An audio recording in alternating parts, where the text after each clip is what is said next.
What's going on, everybody? Uh, been a little bit since I've done my last video. Um, did the top 10 Romero zombies of all time. Got some pretty good feedback on that. I appreciate you guys checking that out. But yeah, taking a little time for a little family vacation. Went up to the Smokies for a couple of days. Very, very needed. Very much needed, relaxing. And just got back yesterday. Excuse me.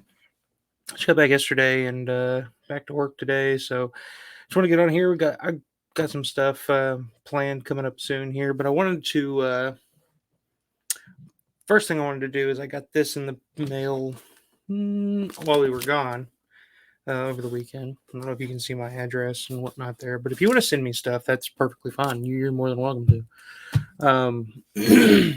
Just no anthrax or bombs or anything like that. I've never much cared for those, to be honest with you. Um, so yeah, I thought I'd come on here tonight. If it is what I'm fairly certain that it is, um, I think you guys are gonna get a kick out of it. Um, so yeah, I hope everybody's been doing good. Like I said, got some stuff in the pipeline here. Got a commentary coming up. Just waiting on uh, some new what's what I'm looking for, new equipment, I guess, to help speed that up. Um, But yeah, I got that. I'm also been thinking a lot about doing another fan edit, a made for TV, or not made for TV, but an edited for TV fan edit, like the Dawn of the Dead one that I did almost 3 years ago now. I did it. It was when I was, geez, yeah, about 2.5 years now. That's when I did that. I actually spent the time to put that together on paternity leave when my daughter was born. So you got a lot of time on your hands, and you're up late at night, and something I always wanted to try to do, and went ahead and did it. But yeah, it's available on my channel. It's Dawn of the Dead, ABC Sunday Night Movie, I think is what it's called. I just think it's really it's fun to take movies that obviously never played, the ABC Sunday Night Movie, and you know especially Dawn of the Dead. I mean, I don't think that's ever, you barely see that on cable. Um, but I don't know, just kind of rambling now. But yeah, I'm thinking about doing a few more of those maybe in the future. Maybe one for like Martin, Knight Riders. Um, I like taking the movies and taking the time period in which they came out. So like Dawn, it's takes the commercials that I used were from '78 in Pittsburgh. That's important. I wanted to make it feel like it's a television premiere of a movie made right here in Pittsburgh, type of thing. Um, but yeah, I think about doing a couple of those.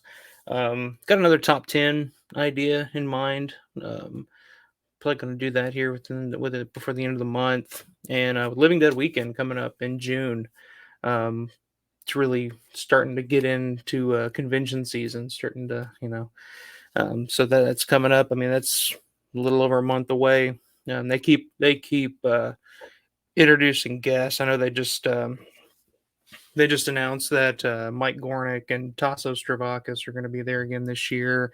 They weren't there last year, so having them there this year is going to be really cool. Of course, that already goes with Richard France, who I'm excited to meet. I know he's been there once, years back. I think it was for the 40th anniversary, which is this year's the 45th. So it's been about 5 years. I didn't get to make it to that one. So I was pretty stoked to see that he was going to be there this year. Um, so that's going to be a good one to meet. I've always wanted to meet Christine Romero as well. She's going to be there. Can't wait to meet her and thank her more than anything for just all that she did to the hard work and the hours that she put in to help George and inspire George to to make those films that he did while they were together. And I think it's just my opinion, but I think it's pretty safe to say that, I mean, Christine was a sort of a muse to George, around 77, 78, pretty much everything from that period on, they were together. And I think that's when his work took that next step. And sometimes that's all you need in life is a little extra inspiration. And and then she she was definitely that for George. So I'm definitely excited to meet her, and of course, Ken Foray, Scott Reinecker, um, Galen Ross, they're going to be there. Really wish David Imke um, could make it to one, but I think it's a health issue for him. I don't think he really wants to be doing conventions at this point. So maybe one day. I've never got a chance to meet him, um, but maybe one day. Uh, you know that would be worth the drive alone if I was just meeting David Imge from here to Pittsburgh, the 8 hour drive or whatever it is. Love to meet him. Um, so yeah, I mean, this is just one big long advertisement for the convention. I'm not even getting paid for this, so it's kind of stupid on my part. But I mean, I just want to spread the word and let you guys know that this is going on. It's the 45th anniversary of Dawn of the Dead, Living Dead Weekend convention, which takes place at the mall, Monroeville Mall. Of course, there's the Living Dead Museum also in the mall, which is amazing. Just if you go through the the actual exhibit, I mean, they got so much cool stuff in there. That's worth the trip alone. But yeah, just wanted to say that's June's. Oh, couldn't tell you the date off the top of my head. I think it's June 10th, 11th, somewhere around that weekend. I think it's the second weekend of June. But I think you can go to livingdeadweekend.com, I think is what it is, to get tickets. And it's, not bad, not expensive. It's one of the more laid back and more enjoyable conventions that you would be able to go to in this day and age, I would say. Just from my experiences. I mean, it's one of those conventions where you're around such like-minded people and you're in such just a an awe-inspiring atmosphere, and people are just having fun. And there's a weird mix between like the convention goers and the shoppers because the mall is still open and operating. So there's like this weird mix of, the actual shoppers for the mall mixing um, with the patrons of the convention, which was actually was a interesting question the other day that I saw on Facebook. And somebody posted it was like, what would George think of that now if he were alive? That every year all these people get together at the mall, especially with what he was trying to say with Dawn of the Dead and what the mall meant in Dawn of the Dead back in the day. How would he feel about Living Dead weekend at the Monroeville Mall? And I truly think he would just shake his head, laugh, and say, "Why?" George was always like that. Anytime you say how much you and I know in my experiences meeting him, which is another video that I'm totally willing and up to doing, is just my own personal convention experience and maybe doing a live stream, getting some of you guys on here to tell me some of yours. I think that would be really fun. But even when I met George, I mean, you say the most goofy shit to him. Um, you have it all built up in your head for years, and you're like, "Oh, what would I say if I got a chance?" And then you get there, and you're just like, "I'm your biggest fan," that type of deal. And it's shit that he's heard 1,000 times. Um, but every time he's just like, "I don't understand." Like I was just, it's just that's the humbleness of George and just how he was. Sorry if you're hearing Abby in the background there. She just wants to pipe in and say hello every now and then. Um, but yeah, I just think he would just be just completely confused by the whole thing. I mean, you feel like, really? You drove 8 hours to come to a mall? I don't get it. But that's one of the things we all love about George. But yeah, so living the weekend. And speaking of, just wanted to bring up real quick before we get into this unboxing here, so I can show you guys what I got. Just want to give a quick shout out to fellow um, Romero fanatic and a friend of mine.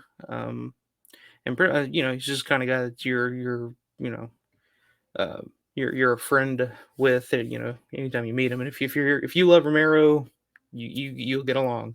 But I just want to give a quick shout out to Dan Lowry, going through some pretty shitty health issues. Seems like at the moment. So I just want to give a quick shout out, let him know thinking of you. And I think you'll pull through, brother. Um, uh, so yeah, just wanted to throw that out there. And how I became aware of Dan to begin with, he always has a booth at Living Dead Weekend, and it's he's always super personable, super, always down to talk. But he's got just the coolest shit. And one of the things he does, he runs I think it's a Facebook page, Doodles of the Dead. I remember the first time I saw it. I actually have. Let me grab it here. Just want to show a couple of his pieces. So basically, he just does like doodles of Romero related stuff, scenes from movies, stuff like that, and I became a huge fan of his work. Of just from seeing this picture right here. This is an original. This is the original drawing of this that he did. I was able to talk him into selling it to me for. I think it was 50. I don't remember how much it was, but it was a steal. Basically, I tried to get him the next year because I got this as well. Um, this this is just a print. This isn't the actual drawing that he did. Um, but I just love this. I love this scene, the moment between Fran and the baseball zombie here, Bach. That's what I call him. But the Bach's Arco Pitcairn baseball jersey. But yeah, so he wouldn't sell me the original print or the original drawing of that one. So he just gave me a print for free. So I got it framed and put up just because I love the artwork and I love that scene. But this was the one that definitely got me. Of course, this is Carl Hardman, Harry Cooper from Night of the Living Dead, the role that he is most famous for. But he's also, I think, his next most famous role is probably as the Calgon guy in the Calgon commercial that Leighton Image produced back in the '60s. Um, so yeah, I just love that. I got him to sell me. This is the original drawing of this, and I just thought it was. I just love it. I thought it was awesome. Got it framed up and right over here by the computer. So yeah, super talented guy, super nice guy. Dan, get better, bud, and hope to be seeing you this year at the Living Dead weekend. If not, totally understandable, but um, always a highlight of the weekend stopping by Dan's table and seeing what he's got out there and seeing what I can haggle out of him artwork wise. Um, but yeah, so like I said, got this over vacation. Um, and if you've been paying attention, if you dropped some subtle hints here and there, what it could be. Um, but I got this from Frightmare Collectables, which is run by Lloyd Cryer, the guy who runs the Texas Frightmare Weekend, which was my first convention and where I met George for the first time and only time, sadly, back in 2008. So I found this on his website, Frightmare Collectables. I guess stuff that he collects from over the years from his guests at the conventions. Um, so yeah, from Texas. This got everything from the confirmation and everything straight from Lloyd himself. Um, so yeah, pretty sure this is legit. I think we're in for a treat here. So yeah, let's open this sucker up and see what I got. Make sure. Okay. All right. Yeah, Texas Frightmare Weekend was the first convention that I ever went to. I was 19 at the time, and it was the 40th anniversary of Night of the Living Dead. George was there. I mean, everybody from Night of the Living Dead was there. Um, Bill Heinzman, Russ Striner, John Russo. That's where I met Judith O'Day. And just the sweetest woman. But yeah, and of course, Ken Torre, and I mean, they just had pretty much every Romero, anybody in the Romero universe that you'd want to meet was there. Joe Pilato was there that year, which unfortunately I didn't get a chance to meet him because I guess I can get into this on a more, like I said, I'm in the convention.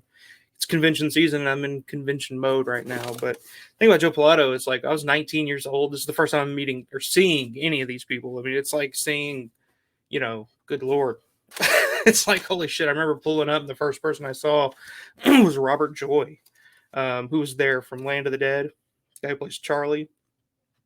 I saw him just wandering through the hotel and I just froze, and it's Robert Joy, which, Robert Joy is a great actor. Loved him in the Land of the Dead and Dark Half. But But just that alone, I was just like frozen. So seeing Joe Pilato in person, who is just this, from all accounts, just the sweetest guy in the world, but he's such an over the top, boisterous personality that at 19, and the only thing that you really know Joe Pilato from is Captain Rhodes from Day of the Dead, and you see this larger than life personality coming out of this. He had like the long hair at the time and just looked like a real badass. And at 19, I was just like kind of intimidated to go up to Joe, so I didn't get Joe's autograph that year, and God, I wish I had. I just to even talk, but that's one of my biggest convention regrets, which could be a topic that could be on a stream. But yeah, I'm just saying. Um, yeah. Don't worry about that. Um, okay.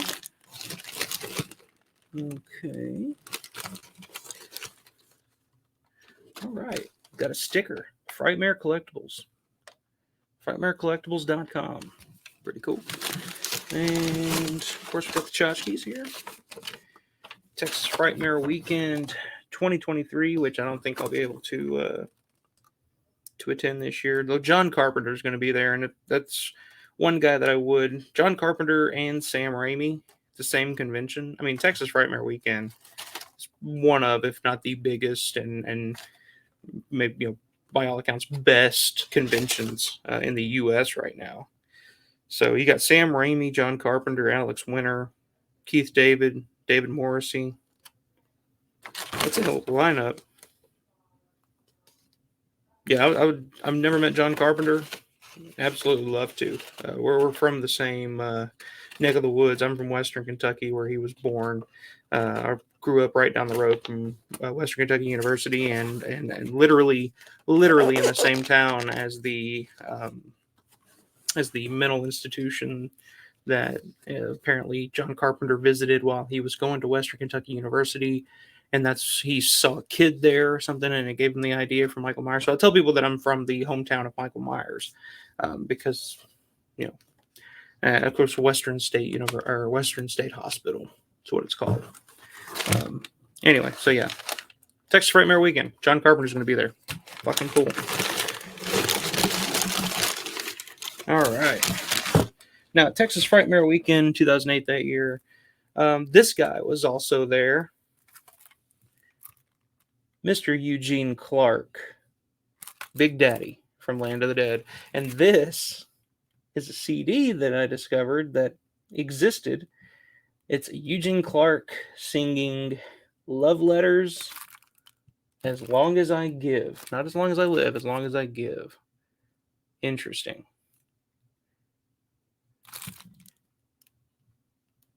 As long as I give. Which he's got, I don't know what he's got pointing to his mouth on that. I don't know if it's a cross, or I don't know if this is I literally know nothing about this. I didn't even know he actually made music until like 2 weeks ago. So this is from 97. So this is 8 years, 7-8 years prior to Land of the Dead. And 15 tracks. Apparently these are the artists that played with him on this. Colleen Allen, Michael Dunstan, Steve Easton, Cree Summers. I don't think any of them were zombies in Land of the Dead. So yeah, 15 tracks of this. Let's and I got it for $19.99. That sticker, it says Big Daddy Sings. Oh, I can't wait to listen to this. I have a fairly I don't know what this sounds like, but I have an idea. I feel like it's probably I'm thinking it's going to be very I don't know that's what I'm looking for. Kenny G-ish, maybe. This is the word I'm looking for. Romantic. Let me open this up. See what we got in here. See if there's any good pictures of Eugene Clark from 1997. If I can get the damn thing open. There we go. He's got hair in this one, so that's one one big step. And that stash, that's a killer stash. No wonder they ladies call him Big Daddy. Hey. Oh, I'm retarded. All right. So fairly simple layout there. Pull the book out. Let's see what we got here. So we got lyrics.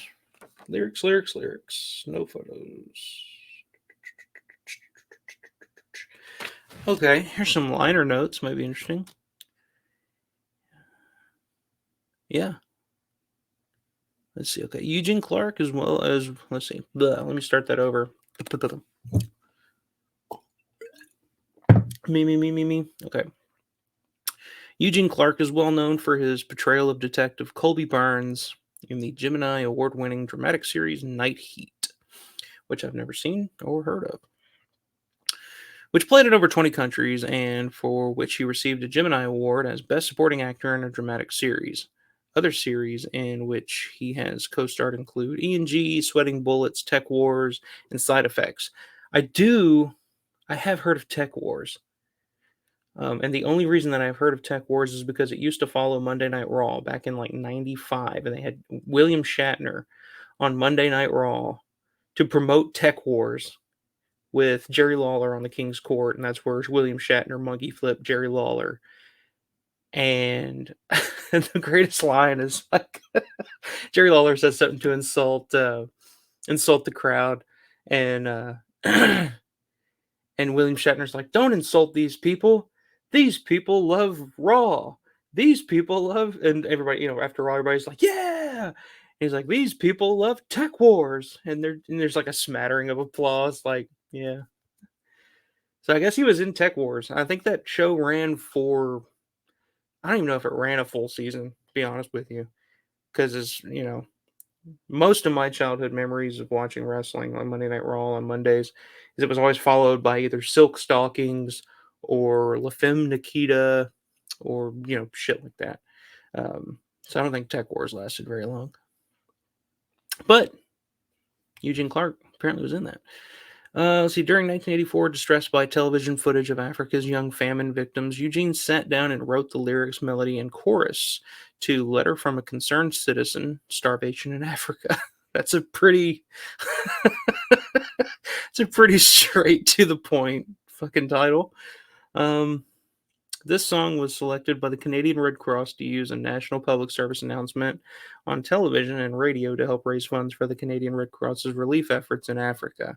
In addition, in 1986, on the Variety Village and Sick Children's Hospital telethons, Eugene performed Call Me, a song he co-wrote and recorded to assist the fundraising efforts of different children's charities. So it sounds like this is going to be interesting. It's going to be interesting to listen to. It sounds like he might, like, music wise, he mainly did this almost as a fundraiser charity type of thing. So yeah, that should be interesting. So apparently this is going to be an album full of songs about famine and AIDS. I don't know. Huh. Track listing. I Love You, number 2. I Love You, number 1, which why I Love You, number 2 comes before I Love You, number 1. I don't know. Keep the Love Flame Burning. That sounds... It's Cold Outside. Is that the one that's now banned for... or no, that's Baby, It's Cold Outside. No, I don't know, maybe he's doing that one. I don't know. I Love You combo, which I guess is I Love You number 2 and number 1 combined. Oh, there is an I Love You number 3 as well, so I guess I Love You combo is going to be a mixture of all three of those. I'm guessing this is this almost feels like a concept album. Maybe it's Eugene Clark's version of The Wall. So that's exciting because The Wall is one of my all-time favorite albums. And it does have the Letter from a Concerned Citizen, Starvation in America in parentheses. And and the song "Call Me," which was "Help All the Children." In parentheses, "Call Me." So I don't know, man. This is this is gonna be interesting. It's cool to have, 'cause I definitely didn't even know it existed. And it's it's good information, good to know about Eugene. I mean, we all know him as Big Daddy, but dude was in fucking Tech Wars too. How cool is that? I mean, he worked with William Shatner, sort of. I don't know. He may have worked with him. I don't know. But yeah, and then of course, did this music to for charity and fundraising purposes. I don't know, but it'll be interesting. I'm gonna give it a fair shake. And that's gonna be my next video. I'm going to do a track by track review of Eugene Clark's Love Letters, as long as I give. So tune in next time for that. So yeah, there it is, Eugene Clark, Love Letters. So that'll do it for me tonight. But like I said, I'm going to pop this sucker in and listen to it from beginning to end.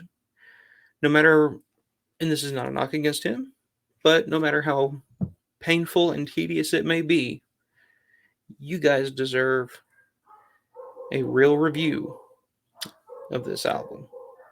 And that's what I'm going to give you. So until then, you guys have a wonderful night.